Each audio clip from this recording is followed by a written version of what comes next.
What did you learn from post-production? Post-production is just miraculous, and if every stage of the process, and I've done a little blog on this, is a hugely creative time. Writing the script, for me actually, one of the most dramatic times is the first 2 pages, where you sort of get your protagonist, you get a beginning, middle, and end, and that's amazing. Then clearly you write a screenplay.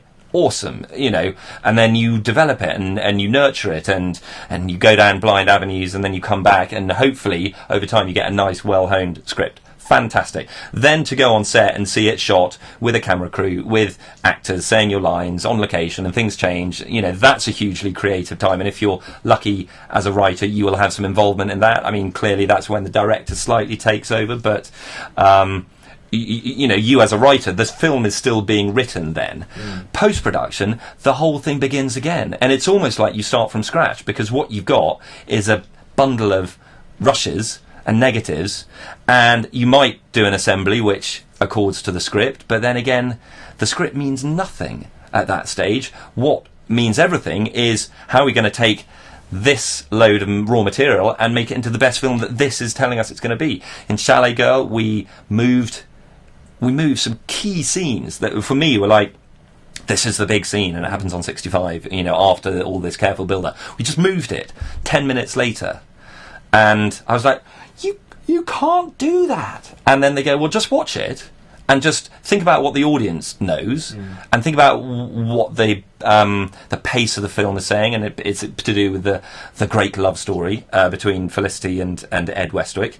And this scene, they don't need that breakthrough then. They need to have it a bit later on. And luckily, you make it work by having a cheeky bit of ADR and using occasionally some takes from rehearsals, or it's fantastic what they can do. We shot a whole new opening sequence because various parts of the backstory weren't working. It's again, I'm not going to talk down the film because it's necessary, and for our teenage female audience, they need that information at the start of the movie. I kind of kicked and screamed a bit because I thought let's let them work it out for themselves, but we tested it, they didn't get it, so let's shoot.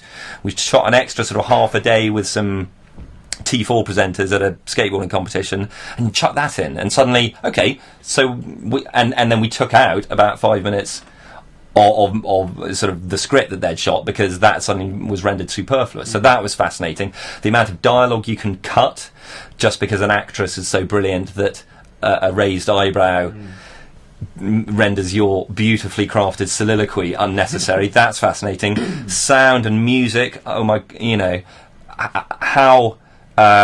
how you can use sound and use like a crowd noise or an echo or something to up the emotional significance of a scene. That's, and the score.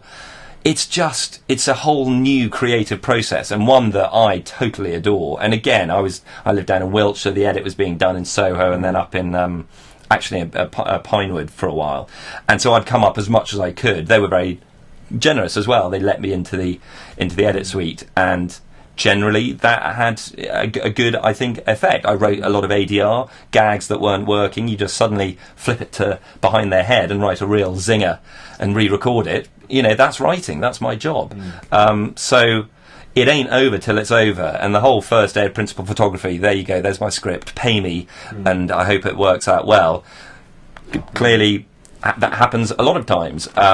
It's not the whole process as far as writing is concerned, and to be allowed to write in a way that isn't interior location day, but is in fact talking with the director, talking with the editor, talking with the sound designer, saying, what if we do this? I was there for the final mix as well, and just levels are but it's writing, because you're conveying a message that you want the audience to take away with them. So it's an extraordinary process, isn't it? The way that you can take stuff that was from the beginning of the film and move it to the end, and how you can completely change the emotion of a scene just by removing a line of dialogue or shifting a look. And I often find it extraordinary how, it's not surprising really that, human beings are extremely emotional creatures, and what we pick up is so much more when we're looking at somebody than when we're looking at black words on a white piece of paper. It's just a completely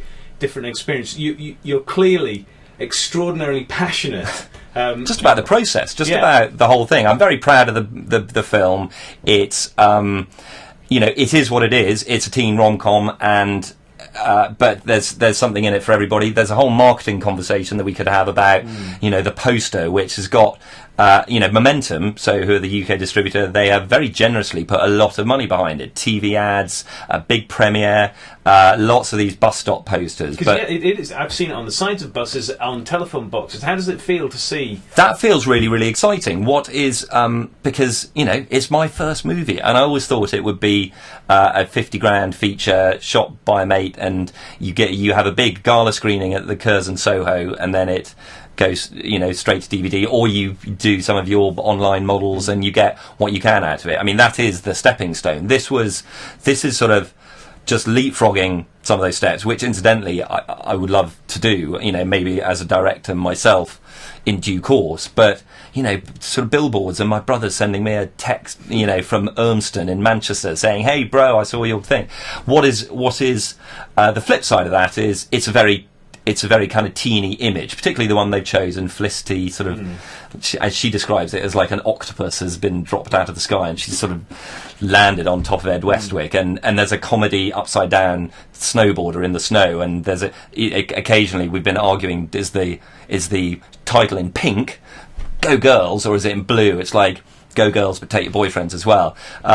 And some of the reviews have been, don't be put off by the terrible poster or the cheesy trailer. I mean, because this is it's better than that. Which on one level is like, great, it's better than that. But on another level, you think, wow, how many people are not going to see this because they think this is a movie solely for teenage girls.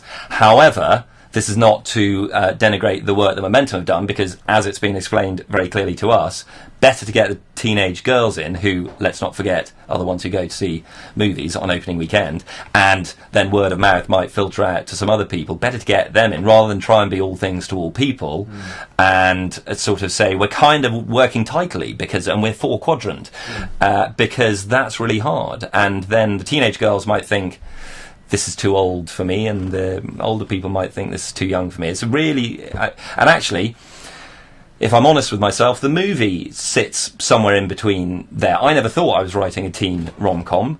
Teenage girls happen to love it. There are no teenagers in this movie. Felicity, who is the protagonist, is 19. She says it. We had to put a line of ADR in because people didn't know how old she was. And she says, "I'm 19 years old, Dad." So she's left school and she's a working woman. But it's aspirational, I think, for the teenage audience.